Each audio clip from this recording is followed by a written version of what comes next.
অনেক বড় দল। আমাকেও যদি কখনো টিভিতে বা কাগজে দেখেন, ধরে নেবেন বাড়িতে থালা বাসন থাকলে ঠুকঠাক আওয়াজ হয়। পরিবার একটাই, তৃণমূল। অভিভাবকের নাম মমতা বন্দ্যোপাধ্যায়। যাই শুনুন যাই করুন ধরে রেখে দেবেন। আমাকে বস্তায় বেঁধে বের না করে দিলে কুণাল ঘোষ দুঃখের কথা বলবে, কিন্তু তৃণমূল ছেড়ে কোথাও যাবে না।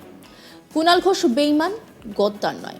আমাদের কোনো ক্ষোভ বিক্ষোভ থাকতে পারে, আপনাদেরও থাকতে পারে। তা যদি মুখ ফুটে বেরিয়ে যায়, তার মানে এই নয় যে সে দল বিরোধী। মেনে নিতে হবে দলের ভালোর জন্য কষ্ট থেকে এই কথা বলেছে। শনিবার বিস্ফোরক মন্তব্যের পর একেবারে উল্টো সুরে, মানে একেবারে 360 ডিগ্রি ঘুরে গেলেন কুণাল ঘোষ। আর এমনভাবেই বললেন যে যেন কিছুই হয়নি। শনিবার কলকাতা উত্তরের তৃণমূল সাংসদ সুদীপ বন্দ্যোপাধ্যায়ের বিরুদ্ধে কেন্দ্রীয় তদন্তকারী সংস্থা সিবিআই বা ইডির তদন্ত করা উচিত।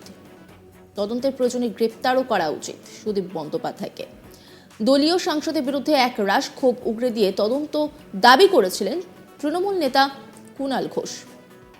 তারপরে রবিবার টালিগঞ্জে এক সভাতে হাজির হন কুণাল ঘোষ। সেখানে বক্তব্য রাখতে গিয়ে তাঁর গলায় বিদ্রোহের সুর ছেড়ে একেবারে অন্য সুর শোনা যায়। তিনি বলেন, অনেক বড় দল।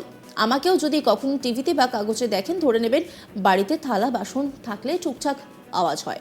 পরিবার একটাই, তৃণমূল। অভিভাবকের নাম মমতা বন্দ্যোপাধ্যায়। যাই শুনুন যাই করুন ধরে রেখে দেবেন। আমাকে রাস্তায় বেঁধে বের করে না দিলে কুণাল ঘোষ দুঃখের কথা বলবে, কিন্তু তৃণমূল ছেড়ে কোথাও যাবে না। কুণাল ঘোষ বেঈমান, গদ্দার নয়। আমাদের কোনো ক্ষোভ বিক্ষোভ থাকতেই পারে, আপনাদেরও থাকতে পারে। তা যদি মুখ ফুটে বেরিয়ে যায়, তার মানে এই নয় যে সে দল বিরোধী। মেনে নিতে হবে দলের ভালোর জন্য কষ্ট থেকে এই কথা বলেছে। কি বলছেন তিনি, শোনাব আপনাদের।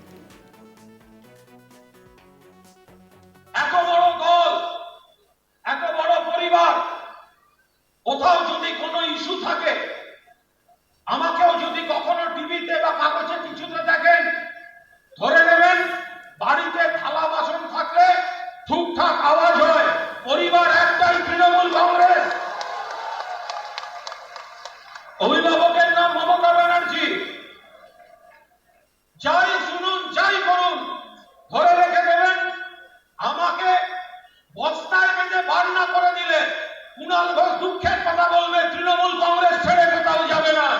একজন তৃণমূল কংগ্রেসের কর্মী হিসাবে রোজ প্রতি মুহূর্তে বিজেপি, সিপিএম, কংগ্রেস, আইএসএফ যারা আমার দল, আমার পরিবার তৃণমূল কংগ্রেস, তার নেত্রী মমতা ব্যানার্জি, তার নেতা অভিষেক ব্যানার্জি সেই মন্ত্রিসভার বিরুদ্ধে বলবে, কুণাল ঘোষ একজন সৈনিক হিসেবে তাদের গতিপথে শুয়ে থাকবে।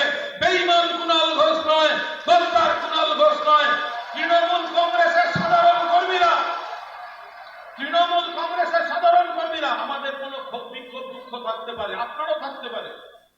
তৃণমূল কংগ্রেসের কর্মীরাই আসল সম্পদ। যদি কোথাও মুখ ফুটে সেই ক্ষোভ বেরিয়ে যায়, তার মানে এই নয় সে দল বিরোধী। তার মানে এই নয়।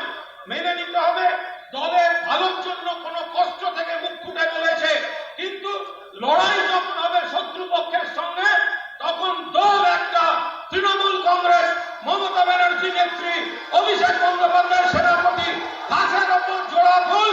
লড়াই হবে বারবার, কখনো সিপিএম এর সঙ্গে, কখনো বিজেপির সঙ্গে, কখনো ছদ্মবেশী বিজেপির সঙ্গে। এ লড়াই চলতে থাকুক। কোনো রকম রাগঢাক না করে সরাসরি সুদীপ বন্দ্যোপাধ্যায়ের নাম করে তিনি তার এক্স হ্যান্ডেলে পোস্ট করেন। তারপরে তিনি শনিবার বিকেলে সাংবাদিক বৈঠক ডাকেন। সেখানে দলের কর্মী সুদীপ বন্দ্যোপাধ্যায়কে একের পর এক নজিরবিহীন ভাষায় আক্রমণ শানান। তিনি বলেন, সুদীপ বন্দ্যোপাধ্যায় রোজভ্যালির দালাল। রোজভ্যালির মালিকের ছেলেদের কলেজে ভর্তি করিয়ে তার বিনিময়ে টাকা পয়সা নিয়ে বিদেশ সফর করেন বলে এজেন্সিই তো অভিযোগ করেছে। তাই রোজভ্যালির দালালকে রোজভ্যালির দালাল বলবো না তো কি বলবো। কি বলেছিলেন কুণাল ঘোষ, শোনাবো আপনাদের। এখনো বলছি, সুদীপ বন্দ্যোপাধ্যায় রোজভ্যালির দালাল। সুদীপ বন্দ্যোপাধ্যায় রোজভ্যালির মালিকের ছেলেদের কোন কলেজে ভর্তি করিয়ে তার বিনিময়ে তাদের টাকা পয়সা নিয়ে বিদেশ সফর করেন বলে এজেন্সি তো অভিযোগ করেছে। তো সুতরাং রোজভ্যালির দালালকে রোজভ্যালির দালাল বলবো না তো কি বলবো।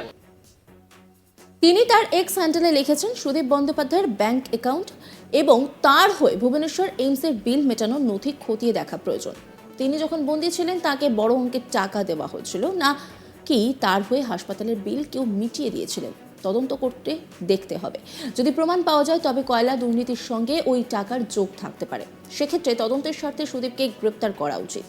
যদি কেন্দ্রীয় সংস্থা এটি এড়িয়ে যায় আমি আদালতের দ্বারস্থ হব। কেন্দ্রীয় তদন্তকারী সংস্থা ইডির ডিরেক্টর ও সিবিআই হেডকোয়ার্টারের উদ্দেশ্যে এই পোস্ট করেছেন কুণাল ঘোষ।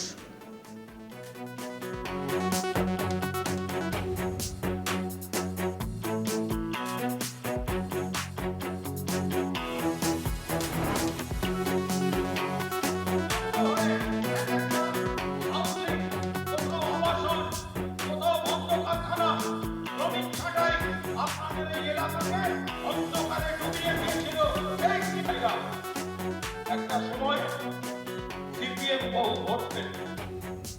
আমি এখানে বক্তাদের বলবো, আমাদের সহকর্মীদের কুণাল ঘোষের এই পোস্ট ঘিরে রীতিমতো চাঞ্চল্য ছড়িয়েছে রাজ্যের রাজনৈতিক মহলে। তবে তারপরে কিন্তু তার গলায় অন্য সুর দেখা গেল। তিনি কি বললেন শোনাব আপনাদের। এত বড় দল, এত বড় পরিবার, কোথাও যদি কোনো ইস্যু থাকে, আমাকেও যদি কখনো টিভিতে বা কাগজে কিছুতে দেখেন, ধরে নেবেন বাড়িতে থালা বাসন থাকলে ঠুকঠাক আওয়াজ হয়, পরিবার একটাই, তৃণমূল কংগ্রেস। অভিভাবকের নাম মমতা ব্যানার্জি।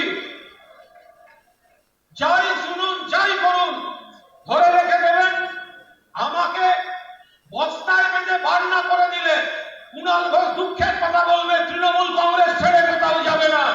একজন তৃণমূল কংগ্রেসের কর্মী হিসাবে রোজ প্রতি মুহূর্তে বিজেপি, সিপিএম, কংগ্রেস, আইএসএফ যারা আমার দল, আমার পরিবার, তৃণমূল কংগ্রেস, তার নেত্রী মমতা ব্যানার্জি, তার নেতা অভিষেক ব্যানার্জি সেই মন্ত্রিসভার বিরুদ্ধে বলবে, কুণাল ঘোষ একজন সৈনিক হিসেবে তাদের গতিপথে শুয়ে থাকবে। বেঈমান কুণাল ঘোষ নয়, গদ্দার কুণাল ঘোষ নয়। তৃণমূল কংগ্রেসের সাধারণ কর্মীরা, তৃণমূল কংগ্রেসের সাধারণ কর্মীরা, আমাদের কোনো ক্ষোভ বিক্ষোভ দুঃখ থাকতে পারে, আপনারও থাকতে পারে। তৃণমূল কংগ্রেসের কর্মীরাই আসল সম্পদ। যদি কোথাও মুখ ফুটে সেই ক্ষোভ বেরিয়ে যায়, তার মানে এই নয় সে দল বিরোধী, তার মানে এই নয়। মেনে নিতে হবে দলের ভালোর জন্য কোনো কষ্ট থেকে মুখ ফুটে বলেছে, কিন্তু লড়াই যখন হবে শত্রুপক্ষের সঙ্গে, তখন দল একটা, তৃণমূল কংগ্রেস, মমতা ব্যানার্জি নেত্রী, অভিষেক বন্দ্যোপাধ্যায় সেনাপতি। অন্যান্য খবরের আপডেটের জন্য অবশ্যই নজর রাখুন আজ তাক বাংলার ইউটিউব স্ট্রিমিংয়ে এবং ইউটিউব চ্যানেলকে সাবস্ক্রাইব